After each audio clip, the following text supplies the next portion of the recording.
welcome to my channel, Crafts of Note. My name is Crystal, and we're going to go over what I made in January, plus a little intro about me, since this is the first video on the YouTube channel. First, a little about me and the Crafts of Note name. It's like a clever pun. I am a musician and a music teacher. That's what I do for my full-time job, and then beyond that, I enjoy doing lots of crafts and hobbies and things for fun. And that's where it kind of comes together. Besides music, which I play flute, guitar, voice, teach piano, and play ukulele as well, I also sew lots of different types of things. I have an embroidery machine, and I have a regular sewing machine, which I make a lot of different types of things on.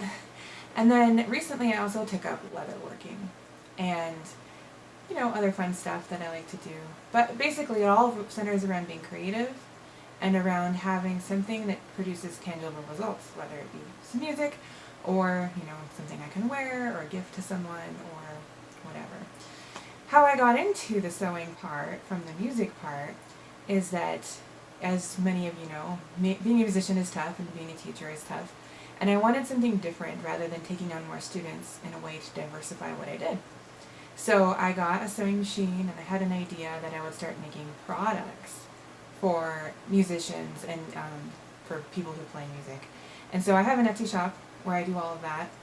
But then once I got all of the sewing materials, I was like, oh, I can make anything I want, basically. And I started watching YouTube and seeing how people did things, and so I'm getting inspiration, and just went from there. And I don't really have fear of making anything and trying anything and failing. Obviously, I have only been sewing since 2018. And that makes me a pretty beginner there and very beginner at leatherworking. And so I don't think it matters if you're an expert or not. There's a lot of ways to get good information nowadays, including YouTube. And it's also just for fun and for inspiration. When I watch YouTube videos, most of the time, I just love seeing what everyone has made. And that's so cool because they'll think of something I never thought of, and I'll be like, ooh, I could make that, or I could do something like that. And we all have our own aesthetic.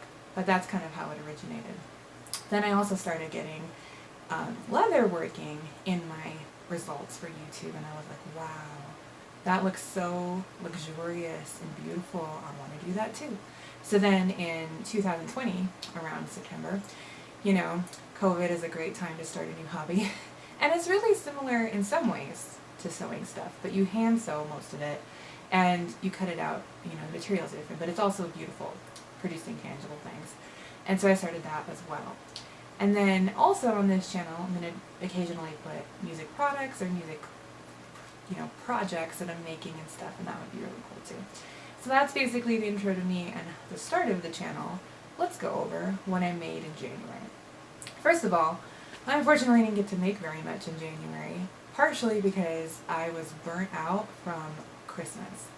I made between November and December something like 40 things for Christmas. It was insane. And it was leatherworking, it was sewing and everything. And so I took a little hiatus of not working too hard to do stuff. But the things that I did make, I made a necessary clutch wallet by Emmaline bags patterns.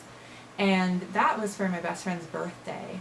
And this was actually the first one I had ever made that wasn't leather on the top and the bottom.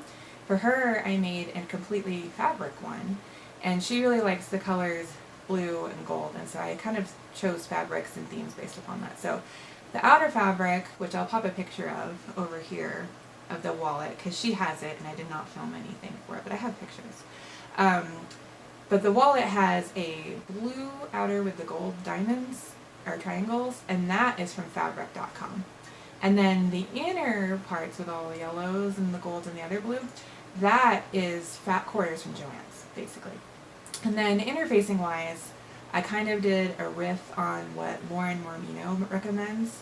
And so I have SF101, because I don't have woven pews. If you know her videos, you know she loves woven pews. And then there's Decoville Heavy, because I haven't been able to get Decoville Light. It is sold out everywhere. And then 809, the Craft Bond 809. That stuff is amazing for the card slots, and I think it works beautifully. I've used it for all 4 that I have made of that pattern, and they have all come out amazing using that as the interfacing there. And then Decovell, I wish I'd had the light to do double layers. I only did a single layer so it didn't get too thick on the top. And then I chose a little bit of leather actually. There's a little leather for the ID slot. Although there was a little issue there that I made my stitch length too long. And so it kind of got a little wonky on the edges. But you can't really see that in the picture. And I'm sure she doesn't mind. But otherwise, I think it came out really good. This is being the fourth one. And I think it's an amazing pattern. And it's so cool that you can do it. And my machine can handle doing the sides. There's a kind of some issues with people sewing up the sides. My machine can do it pretty well. And I have a Baby Lock Lyric for my sewing machine. So that's something to try. And it's a really cool pattern, and it can fit so much stuff. It is my main wallet that I use nowadays. Okay, so that was one thing I made. And MCWs are a little involved, especially the cutting out takes a while. Sewing it, kind of, but you want to be careful about things, but that was one of the main things. And then one of the other things I made was actually for my friend who I made the wallet for, her father.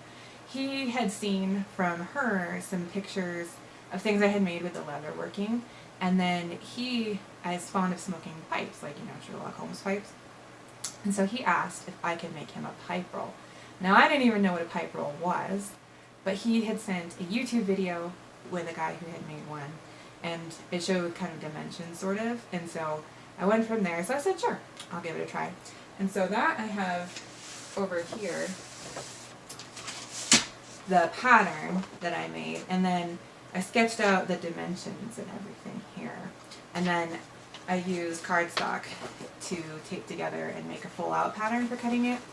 Now the only problem I had with this is that the leather that I was going to buy was not able to fit the whole thing unless you bought a lot. Because if you know anything about buying leather, you end up either buying, like square footages or like shoulders or half hides.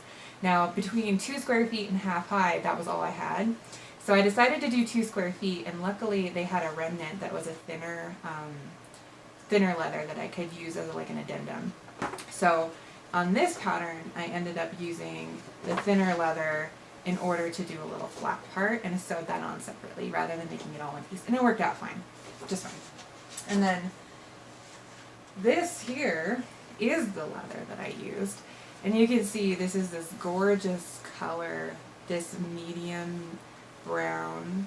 This is Badalassi Carlo's Cognac in the Pueblo leather. The Pueblo leather is gorgeous. It's soft, buttery smooth. It's really easy to work with. It burnishes well. The edges bevel well, and everything about it was great. The only thing I had a problem with is that I am somewhat inexperienced and definitely didn't know about pipe rolls.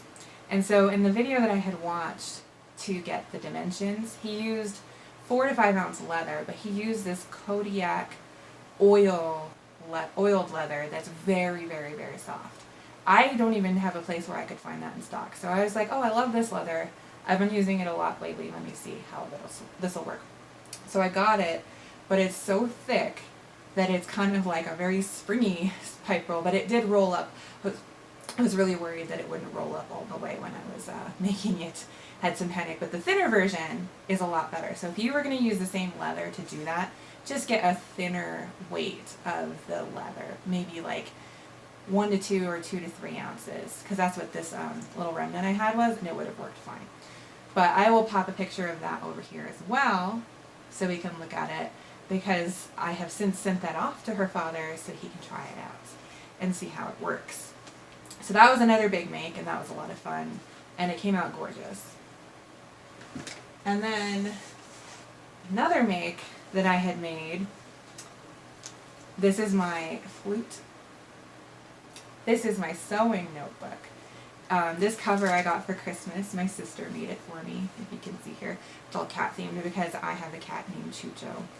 And he'll probably appear in some videos because he likes to nose around. But I keep track. I don't know, does anyone else have a journal that they keep track of all their makes in? But I do. So in here, I have another one. So the last make I have for the month of January is this top here. I don't have a twirl of this because it doesn't fit.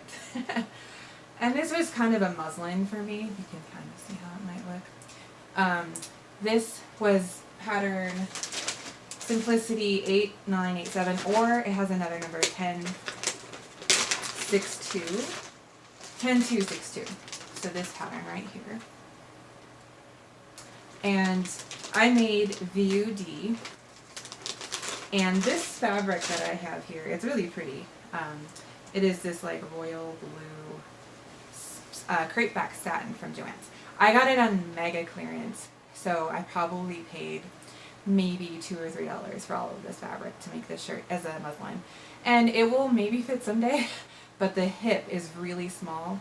I definitely flare out down at the hip, and so this does not fit there, but it fits on top. And I didn't finish putting the button in. There should be a button in a couple buttons in the back, but otherwise it came out really well. It's finished with bias tape right here on the neckline. You finish actually just the neckline with bias tape, and then everything else I serged the edges and everything. And so I will definitely make this again, but I will make some adjustments to how it fits. And it actually worked really well in this fabric too. So I think it's really pretty. And if you're looking for like a loose fitting top, it definitely is loose on top on me. It's just the hip that doesn't fit. I would check this out. But it did not have finished measurements in the pattern, and I did not bother to measure the pattern on the hip to see if it would fit. But you know, live and learn, and that's why it's a muslin, even though a pretty one. So that's all I made for the month of January. Scratch that. Make that. I made 4 things this month and completely forgot about one of my favorite things that I made. One of my things that I made this month, I'm wearing right here, a peacock blue velvet dress that uses Simplicity 8835, this pattern right here. And now I'll put a picture and link in the comments. And I think it works beautifully. It even says that you can use stretch velvet with this. So this is a stretch velvet. And it came out gorgeous. I love it. There's a few things that I would change about it. And mainly, it's just a little bit of fit stuff. For me, the V part is kind of strange. It goes like really far down and over on the arm. But then the middle sits above like the contour of my natural bust area. So that's a little odd. So I would normally maybe move that down or check how that came out. Everything else about it though is good. The fit is good. The length is pretty good. On me, I'm 5'10". It comes just above my knee. So that kind of works. And I wear it usually with black tights. And I have some great pictures that will also pop up of me wearing it and video. And it worked really well. I had one little problem when I was cutting out, and that I forgot that I had rotated the fabric around, and I switched the nap direction on my velvet. So I had one piece cut when I realized, the very first piece, but this has like not that many pieces to it. And then I realized that that one made you see the really dark blue color because the nap is going up, like if you brush up it's smooth. And that made it so it wasn't quite so reflective. The other direction of this fabric is extremely reflective, which is also really cool. And I was originally going for that, but this is also more subtle. It looks very elegant. And I love this dress. I've already worn it twice, and I think it's really comfortable for the most part. And it's a really easy make, actually. It's got a lot of stabilization in the pattern with elastic. So you actually put elastic in the whole neckline to stabilize it. You stabilize the gathers here also with elastic. And the rest of it is just like normal hemming and stuff. But there's a lot of elastic stabilization here that was kind of tedious, to be honest, to do. But it worked, and it came out good. I guess it depends on like the stability of the fabric you're using. If you're using something really stretchy and not very stable, maybe like a very thin double brush poly or something that is really slinky, you might need that stabilization because it might stretch out of place or the gathers might not hold. However, I am using a pretty sturdy stretch velvet, and so I don't know if you would have to do it, although it makes it feel very nice, like it feels good. But it depends on your fabric. So that's how the whole pattern is designed though for the finishing though. So it works. Because basically the elastic here stabilizes the neckline, but it also works kind of like a bias binding neck finish. So that's also things. But I love this dress, and I think it's gorgeous, and I love velvet. It's one of my favorite fabrics. And I also love this color. I got this fabric from my mom for Christmas, actually. It was on my Amazon wish list, and she got it for me, which was really nice of her. And it is from Amazon and fabric.com. Amazon owns fabric.com, in case you did not know that. So sometimes, if you're looking to buy stuff, you can look on Amazon for things on fabric.com if you don't want to pay shipping. And usually the price per yard, if you don't need much, is not very different. And this, ironically, this stretch velvet is extremely affordable. I think it was only maybe $9 a yard, $8 a yard, something like that at the time. And so for such a beautiful fabric, I think it works amazing, and hope you can try that. I hope that you liked everything I made. It was kind of an interesting month. And I will be filming, hopefully, a 2020 What I Made video in categories so that I can fill you in on other things that I've done in the past while we continue to go forward. Thank you for watching, and if you liked it, hit subscribe and hit the thumbs up button. And if you want, check me out on Instagram. My name is crafts_of_notes at Instagram. So check me out there. I'll be posting updates and other cool things. Bye!